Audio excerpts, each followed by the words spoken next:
तो हरपाल नाम के एक भक्त थे भगवान के, खूब भजन करते थे, खूब साधना करते थे, नाम जप करते थे, कथा सुनते थे, लेकिन वो ब्याह नहीं कर रहे थे। क्यों? उनकी इच्छा थी कि जैसा मैं भजन करता हूँ, जैसी मेरी भक्ति है, जैसा मेरा भाव ठाकुर जी के प्रति है, ऐसी कन्या मिले तो मैं ब्याह करूंगा, नहीं तो जीवन भर ऐसे ही रहूंगा। तभी उनके किसी रिश्तेदार ने आकर के बताया, बोले तेरे लायक कन्या मिल गई मुझको। तो हरपाल जी बोले क्या क्या गुण है उस कन्या का? बोले उस कन्या ने शर्त रखी है, मैं उसी से ब्याह करूंगी जो रोज 1000 संतों को प्रसाद पवाता हो। हरपाल जी बोले अब तो मुहूर्त भी नहीं निकलवाना, कल ही ब्याह करवा दो मेरा। ऐसी कन्या से तो मैं बिना मुहूर्त के ब्याह करूं। मुहूर्त उसके संग देखा जाता है जिसके संग यह संकोच हो या फिर यह दुविधा हो कि पता नहीं जीवन कैसा चलेगा। इससे तो मुझे भरोसा है बढ़िया जाएगा मेरा जीवन, इसी से ब्याह करा दो। कन्या ने शर्त रखी, हरपाल जी हम आपसे ब्याह तो कर रहे हैं पर हमारी शर्त मंजूर है ना, रोज 1000 संतों को प्रसाद पवाना पड़ेगा। बोला मैं निश्चित करूंगा, आप ब्याह कर लो। और ब्याह हो गया। हरपाल जी रोज 1000 महात्माओं को प्रसाद पवाते। अब देखो, अगर कोई संकल्प ले ले कि मैं 1000 महात्माओं को प्रसाद पवाऊंगा, अगर 100 महात्मा ज्यादा बढ़ जाएं, 200 महात्मा ज्यादा, उनको मना करेगा क्या? वो तो फिर अपराध बनेगा उससे। प्रसाद पवाने का संकल्प लिया तो जितने आए सबको बैठाने की जिम्मेवारी उसकी। तो हरपाल जी ने नियम ले लिया, रोज 1000 महात्माओं को भोजन कराते। अब 1000 की जगह कभी कभी 1200 भी हो जाते, 1300 भी हो जाते, 1500 भी हो जाते, लेकिन हरपाल जी करते कुछ नहीं थे। कमाई का कोई जरिया नहीं था, केवल दादा परदादाओं की पुश्त से जो उनके पुश्तैनी धन था उसी को ही खर्च करते जा रहे थे। 1 साल तक बढ़िया चला, 1.5 साल बढ़िया चला, लेकिन 1.5 साल बाद धीरे धीरे धन खत्म होने लगा। जैसे ही धन खत्म होने लगा, हरपाल जी बड़ी चिंता में आ गए, क्या करें? पत्नी को नहीं बताते थे। क्यों? बोले इससे तो शर्त लगी, इसको क्यों बताऊं अपना दुख? इससे तो शर्त, मेरी यही शर्त थी कि रोज 1000 संतों को भोजन कराना है। तो हरपाल जी ने बाहर जाते और दुकानदारों के यहाँ से जाकर के कर्जा लेने लगे। वो पुराने संपन्न थे तो किसी ने कर्जा देने से मना भी नहीं किया, सब देने लगे। बोले ले जा। इतना कर्जा कर लिया, 6-7 महीने तक कर्जे में भी उनके संत सेवा बंद नहीं हुई।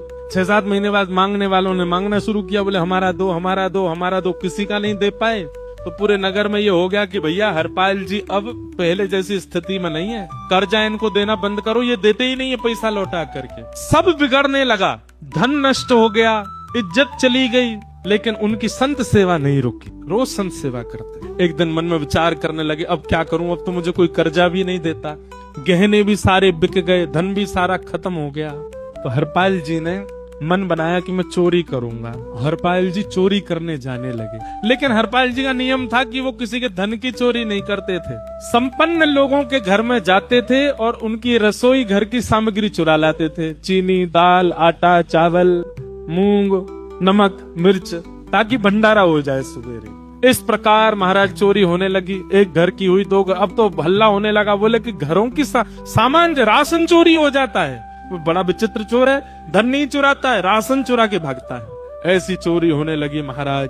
अब तो लोगों ने अपने अपने घरों में पहरेदारी शुरू कर दी कि चोरी ना हो। तो हरपाल जी को और दिक्कत होने लगी, क्या करें, कैसे करें?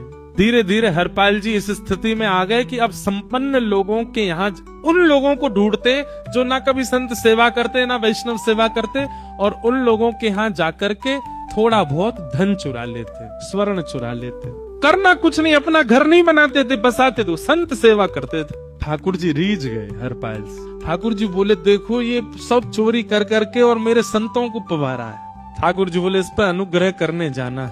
भगवान सिंहासन से उठ करके तैयार होने के लिए गए और बढ़िया महाराज नकली सी मूछ लगा करके, ऊपर सिर पर पाग पहन करके और थोड़ा पेट सा बाहर निकाल के, गले में खूब सारी जंजीर डाल के, हाथों की हर उंगली में अंगूठी पहन करके, सोने की जूतियां डाल करके, कौंधनी सोने की पहन करके और एक बैंत, सोने का मड़ा हुआ बैंत लेकर के ठाकुर जी तैयार हो गए, एक सेठ जी बन गए।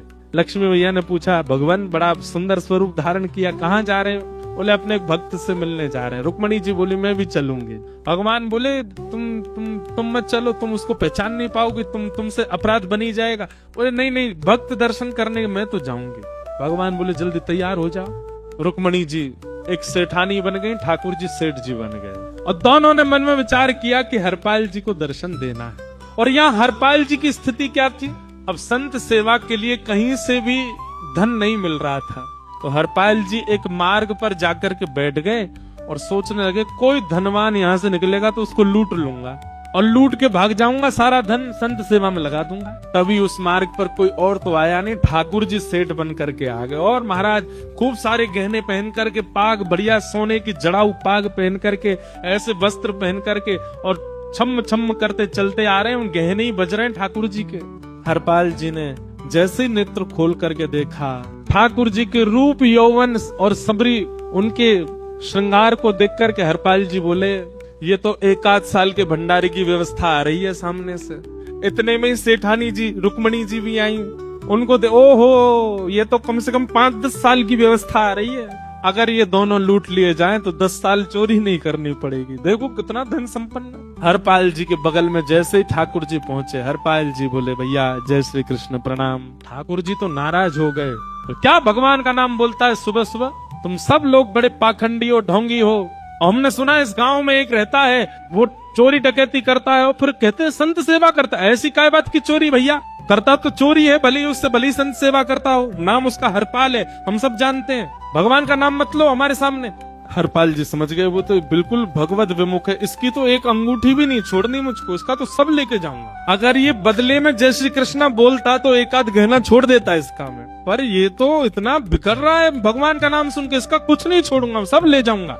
हरपाल जी बोले, हाँ भैया एक रहता तो है डकैत इस गांव में, और उसका कोई पता नहीं है, वो कभी भी आ जाता है। लेकिन एक मार्ग जंगल में होकर के है, उसमें गांव में नहीं जाना पड़ता। जंगल से गुप्त चुप निकल करके पूरे गांव पार हो जाएंगे, आप शहर पहुंच जाओगे। उसका रास्ता मुझे ही पता है। सेठ जी बोले, तो तुम हमको पार करवा दो। हरपाल जी बोले, मैं पार तो करवा दूंगा, लेकिन भगवान मेरे घर कुछ मेहमान आए हैं, उनके भोजन आदि की व्यवस्था के लिए मैं तो बाजार आया था, मेरे पर धन नहीं है। आप यदि मुझको कुछ दे देंगे तो मैं घर पर व्यवस्था करके आऊंगा, तुरंत आपको लेकर के गांव पार करवा दूंगा। ठाकुर जी ने उसको कुछ सोने की मोहर दे दी, बोले लो तुम अपने घर की व्यवस्था कर आओ। हरपाल जी ने सामग्री खरीदी, घर पर पहले व्यवस्था करके आए। बोले आज की व्यवस्था हो जाए, क्योंकि आज तो 10 साल का सब चोरी करना समय लगेगा। पत्नी से कहा भोजन प्रसादी बनाओ, संतों को पवाओ। संत पूछेंगे मैं कहाँ है तो कहना कि आप लोगों की 10 साल की व्यवस्था करने गए आज। हरपाल जी लौट करके आए और सेठ जी से कहा, आइए आइए चल दीजिए मेरे साथ और हमारे संगी चलना बिल्कुल। ठाकुर जी रुक्मणी जी चलने लगे। जैसे ही विहंगम जंगल में पहुंचे, भयंकर भयावह जंगल, बीच जंगल में जैसे ही पहुंचे, हरपाल ने पीछे मुड़ करके देखा, दोनों चले आ रहे हैं। तुरंत महाराज वो तो अपने रूप में आ गया, शेर की तरह गर्जना करने लगा, अपनी लाठी धर दी सामने और अपने सिर का स्वाफा निकाल करके सामने बिछा दिया।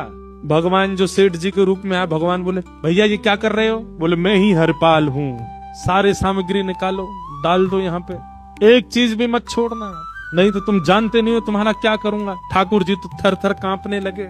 रुक्मणी जी बोली, देखो कैसा नाटक कर रहे हैं। रावण के आगे नहीं डरे थे, कुंभकर्ण के आगे नहीं डरे, हिरण्यकश्यप के आगे नहीं डरे, और वो हरपाल के आगे ऐसे कांप रहे हैं। भगवान तो मन की सब समझ जाते हैं, कौन ही मार रहे हैं, वो तुम भी कांपो क्यों? बोले, भक्त है भैया, ये हमारो भक्त है। अनुब्रजम में हम नित्यम पूये ये तन्य रेणु भी, इसने हमारे लिए सब गवा दिया, हमारे वैष्णव संतों के लिए सब लुटा दिया। इसके आगे भयभीत होने में कोई लज्जा नहीं। लक्ष्मी नारायण दोनों कांप रहे हैं और हरपाल कह रहा, सब निकालो। ए सेठानी जी, कान के कुंडल उतारो। कान कुंडल उतार दिए, नाक की नथनी उतार दी, सब उतार के धर दिए, हाथों के सब कड़ूला आदि भी धर दिए। भगवान ने भी अपने सब उतार। बोले, बैत कहाँ लेके जा रहे, उसको भी धर दो। बोले, अरे भैया बुढ़ापे की लाठी, हम गिर जाएंगे। बोले, कुछ नहीं गिरोगे, धर दो इसको। जीवन में कभी राम ना जय श्री कृष्ण बोलने पे चिल्ला रहे थे मुझ पे, रखो इसमें यहाँ। सारा धर दिया। बोले, बहुत बढ़िया हो गया, अब 10 साल की व्यवस्था हो गई। इतने में भगवान की कनिष्ठ उंगली में एक अंगूठी थी।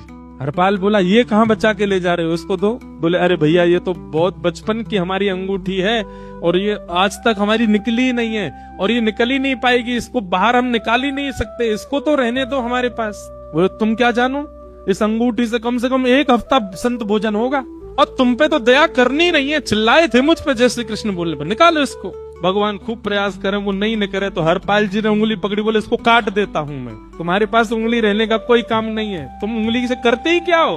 और महाराज जैसे ही उंगली पकड़ करके काटने का मन किया, वो काटने ही वाले थे, इतने में ही द्वारिकाधीश भगवान शंख चक्र गदा पद्म धारण करके प्रकट हो गए सामने। रुक्मणी जी महालक्ष्मी के रूप में प्रकट हो गई और दोनों ने अपने अंक में हरपाल को भर लिया। हरपाल जी समझ नहीं पा रहे ये क्या हुआ, दूर हटे, बोले नाथ हम साक्षात द्वारिकाधीश, साक्षात रुक्मिणी तुम्हारी भक्ति से प्रसन्न होकर तुमको दर्शन देने आए। हरपाल जी घुटने के बल बैठ गए, रोने लगे, सर रख दिया चरणों में, पटकने लगे, बोले नाथ मैंने अपने नाथ को लूटा, आज मैंने अपने स्वामी के साथ डकैती कर रहा था, मैं अपने स्वामी की उंगली काटने पर मजबूर हो गया था, इसका मतलब तो मैं पापी हूँ, मेरा पाप इतना प्रचंड हो गया कि मैं आपके रूप को नहीं पहचान पाया। भगवान ने हृदय से लगा, नहीं हरपाल, तुमने कभी अपने लिए प्रयोग थोड़ी किया, तुम्हारी पत्नी भूखे सो जाते हो लेकिन संतों को भूखा नहीं जाने देते। ठीक है, उसके लिए भले ही तुमने वह गलत मार्ग अपनाया जो नहीं अपनाना चाहिए था, परंतु उसमें उद्देश्य कोई और तो नहीं था, मेरे जनों की सेवा ही तो थी, मेरे वैष्णवों की सेवा। और देखो हरपाल, एक मेरी बात सुनो, आज तुम्हारे मन में ग्लानि होती है कि तुमने दूसरों का धन हड़प करके और उससे संत भोजन कराया। वास्तव में इसका विधान शास्त्रों में यह बताया गया, जिसके धन से भोजन बना और संतों ने पाया, परोसा भले ही किसी ने भी हो, कार्यक्रम भले ही किसी ने भी कराया हो, पर धन जिसका लगता है पुण्य उसी को मिलता है। तुमने तो अपने गांव के, शहरों के उन लोग जो कभी संत सेवा नहीं करते थे, उनके धन चुरा चुरा करके उनको पुण्य बांटा है। तुमने कुछ गलत नहीं किया है। हाँ, अपने प्रयोग में यदि लेते तो पाप हो जाता, लेकिन तुमने तो एक रत्ती भी अपने प्रयोग में नहीं ली, सब संतों में लगा दी, और जितने लोगों का धन चुराया उन सबको पुण्य प्रदान कर दिया। हम तुमसे बड़े प्रसन्न। हरपाल जी चरणों से लिपट गए, बोले नाथ आप बड़े कृपालु, बड़े दयालु। भगवान बोले अब हमने दर्शन दे दिया, अब हम जाएं।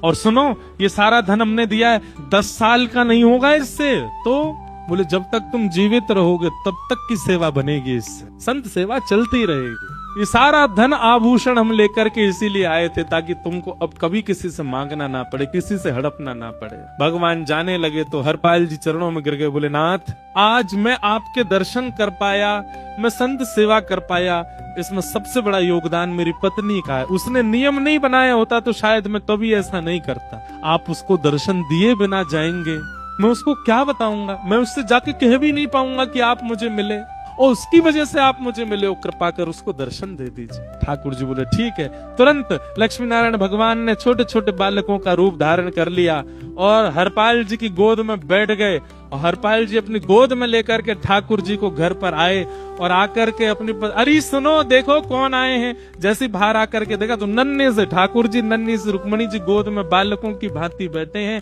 बोले अरे इतने सुंदर सुंदर बालक। बोले बालक नहीं है, ये साक्षात जगन्नाथ भगवान, साक्षात रुक्मणी जी, साक्षात द्वारिकाधीश हैं।